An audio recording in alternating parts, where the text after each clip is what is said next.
Hello students, मैं विशाल गुप्ता आपका teacher. कैसे हो आप सब स्टूडेंट्स? अब हम करेंगे बीकॉम का जो सब्जेक्ट है ऑडिटिंग का, उसका chapter number 2 classification of audit आगे कंटिन्यू करने जा रहे हैं। तो गाइस स्टार्ट करते हैं इसके अगले टॉपिक को। सबसे पहले है एनुअल और पीरियोडिकल ऑडिट। तो एनुअल और periodical audit means the audit work is conducted after the close of financial year. The auditor visits the client and completes audit in one sitting. After the accounts are finalized, the auditor is invited to audit the accounts. ठीक है, उसके बाद है the type of audit is usually concerned with which have small number of transactions. तो ये annual और periodical audit है वो साल में एक बार होता है, जिसमें ऑडिटर विजिट करता है, लास्ट में उसके साथ बैठ के वो अकाउंट्स को फाइनलाइज भी करता है और जो फाइनलाइज्ड अकाउंट हुए हैं उनको ऑडिट किया जाता है। ठीक है जी। और ये छोटे वहाँ पे पॉसिबल है जहाँ पे ट्रांजैक्शंस कम नंबर की हैं। कैरेक्टरिस्टिक्स ऑफ पीरियोडिकल और annual audit. Generally audit work starts after the close of the financial year. The audit work is done and completed in the continuous session. उसके बाद है the auditor visit the client only once a year and keeps going till the work is completed. और तब तक चलता रहता है जब तक वो ऑडिट कंप्लीट नहीं हो जाता। It gives satisfactory result in case of small concerns. और ये स्मॉल कंसर्न्स को सेटिस्फैक्ट्री रिजल्ट्स देता है। ठीक है बच्चों, चलो अब हम आगे बढ़ते हैं। Advantages of annual audit.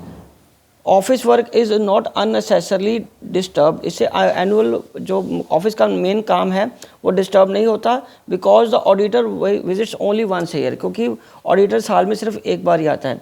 Minimisation of the chances of alteration of audited work. उसके बाद number 3, auditors staff has complete grip over the audit as the work is completed continuously. और ऑडिटर का जो स्टाफ होता है उसको ऑडिट पे अच्छी तरह ग्रिप होती है, क्योंकि वो वर्क कंप्लीट कर लगातार करके जाते हैं। ठीक है।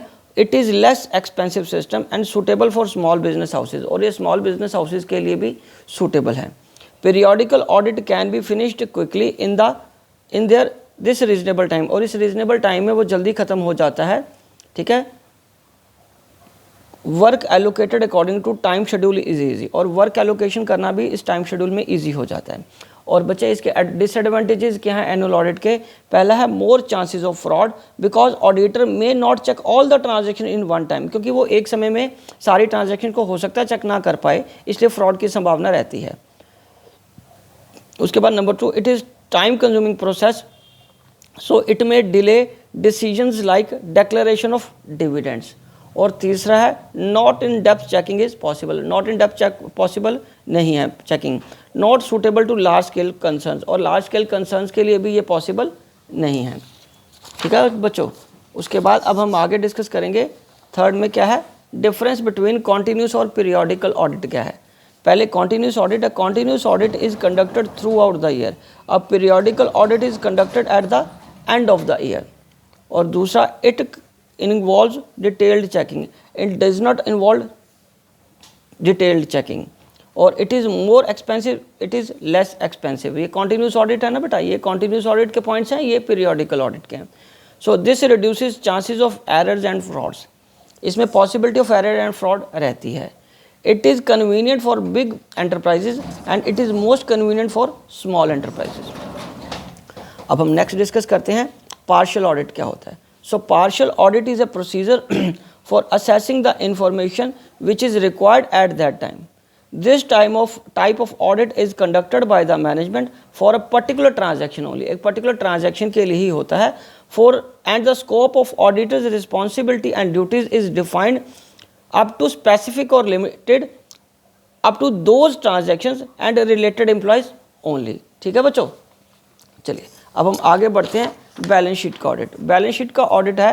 Balance sheet audit is an evaluation of accuracy of the information found in the company's balance sheet. It involves a number of checks as per the auditor's balance sheet audit checklist as auditor conduct this evaluation based on the supporting documents. और उसके बाद बच्चों अगला क्या है, management audit. तो management audit क्या होता है? अब मैनेजमेंट ऑडिट वो है, एक असेसमेंट है कि ऑर्गेनाइजेशन में जो मैनेजमेंट टीम है वो स्ट्रेटजीज और रिसोर्सेज का इस्तेमाल करते हुए किस तरीके से परफॉर्म कर रही है। अब management audit evaluates whether the management team is working in interest of the share holders, employees and the companies reputation. क्या मैनेजमेंट की जो टीम है वो कंपनीज के एम्प्लॉयज़, शेयर होल्डर्स या कंपनीज की रेपुटेशन के हिसाब से काम कर रही है या नहीं कर रही। ठीक है बच्चों, चलिए अब हम आगे बढ़ते हैं, इसमें इन डेप्थ ऑडिट की बात करते हैं। अब इन डेप्थ ऑडिट क्या होता है बच्चों? इन डेप्थ ऑडिट जो है, in depth the audit in depth is another type of sample checking. ये एक तरह का सैंपल चेकिंग होता है। In this type of audit selected transactions are subjected to detailed step-wise verification. For example, in case of purchase transaction, the auditor may examine all stages through which a purchase transaction is completed और उसके related सारे documents check किए जाते हैं. Such audit gives the understanding of the procedure being adopted to carry out any transaction. ठीक है बच्चों, चलिए अब हम आगे बढ़ते हैं। Performance audit and proprietary audit. The primary concern of performance audit is determined whether the various activities of organization are being carried out efficiently. It is aimed at ensuring an effective control in the organization. उसके बाद it examines the relationship between production and sales with a view to maximize the profit of the organization. The proprietary audit is an audit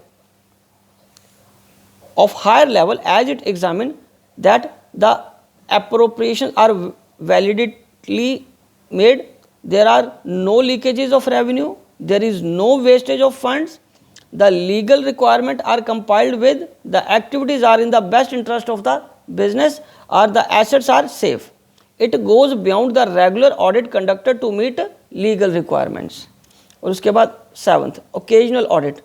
It is conducted as a special audit event. Normally in these or those organizations where routine in nature audits are not taking place. For example, in a partnership firm, when a new partner is to be admitted or where government orders a special audit to investigate into the certain matters. उसके बाद 8th है standard audit. The standard audit is defined as a complete check and analysis of certain items and contingent upon effective check. An appropriate test check on remaining items, the whole of the work being in accordance with the journal audit standard, quite adequate to justify an unqualified opinion. ठीक है बच्चों, चलो अब आगे है post and watch audit. Post and watch audit क्या होता है? पोस्ट एंड वॉच ऑडिट होता है which involve verification of all the individual transaction. Thus, every transaction is examined from the book of original entry and its posting in the ledger. The auditor uses different types of ticks for each aspect of examining, like posting, totaling, and balancing, etc. This type of audit can be adopted in small organization. However, in large organization, the post and watch audit is not advisable. ठीक है बच्चों, उसके बाद operational audit. Operational audit क्या होता है? This audit aims at improving the operations of the business. It is an aid to the management in following ways. पहला क्या है? To make recommendations for the improvement of profitability of the organisation. और दूसरा, to help in achieving the objectives of the business such as workers' satisfaction, improvement in company's image. और उसके बाद 9th है interim audit. When an audit is conducted between the annual audits, such audit is known as interim audit. मतलब 2 साल के बीच में अगर आप ऑडिट करवाओगे उसको क्या बोलते हैं? Interim audit. It may involve complete checking of accounts for a part of the year. Sometimes it is conducted to enable the board of directors to declare an interim dividend. It may also be for the purpose of dealing with the interim figures of sales. अब इसके advantages क्या है? It helps a management to know its performance up to certain part of the year. Errors and frauds can be detected at the earliest. और उसके बाद it helps the auditor in final audit. और उसके बाद अगला point है इसका, it helps when publication of interim figures become necessary. और डिसएडवांटेजेस क्या है? Figures and accounts audited during interim audit may be Altered.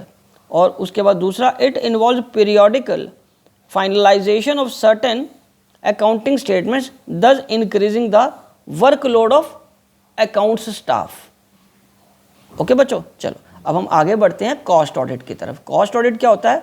Cost audit represents the verification of cost accounts and checking on the adherence to the cost accounting plan.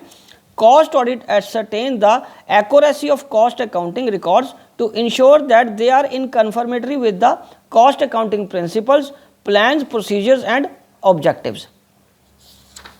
चलिए अब हम आगे बढ़ते हैं secretarial audit. A secretarial audit is a process to check an organization's compliance with the rules. It helps facilitate compliance with rules and regulation in a company and maintain discipline amongst its administration officials and members. ठीक है बच्चों, चलो अब हम आगे बढ़ते हैं tax audit की तरफ। बच्चों बहुत सिंपल सी लैंग्वेज है, बहुत चॉइस ऑफ वर्ड बहुत सिंपल है और ये सेल्फ एक्सप्लेनेटरी पॉइंट्स हैं, कोई आपको इतना मुश्किल नहीं आएगा नोट्स बनाते समय भी।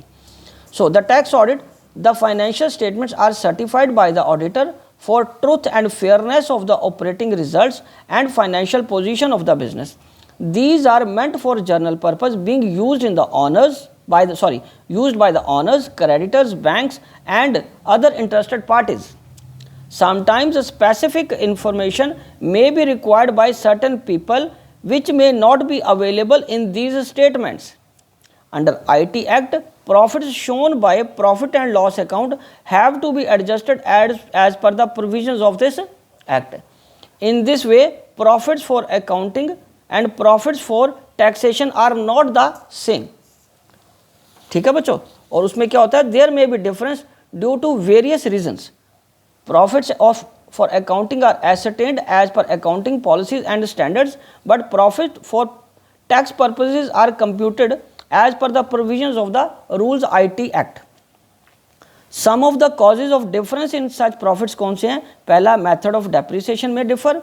Under IT Act, certain expenditures, capital expenditures may be allowed like scientific research expenditure, और उसके बाद only actual expenses and bad debts are allowed under IT, whereas in profit for accounting, provision for such items may be taken. उसमें provisions भी ली जाती हैं accounting profit में, but tax profit में एक्चुअल बैड डेट्स लिए जाते हैं। Under IT act, certain payments of expenses are allowed only if tax is deducted at source as per the provisions like payment of interest, rent, commission, salaries, contract price etcetera. और उसके बाद the IT department can not verify each and every detail of provisions compiled by the assessee. In this regard, expertise of auditors is utilized who certify the compliance of provisions of the IT Act. तो बच्चों इसी के साथ ये topic भी complete होता है और मैं ये वीडियो भी कंक्लूड करता हूँ और चैप्टर भी यही कंप्लीट हो गया। तो आप इसी तरह मेरे चैनल को सब्सक्राइब करके वीडियोस देखते रहिए और अपना कोर्स कंप्लीट करते रहिए। Wishing you good luck.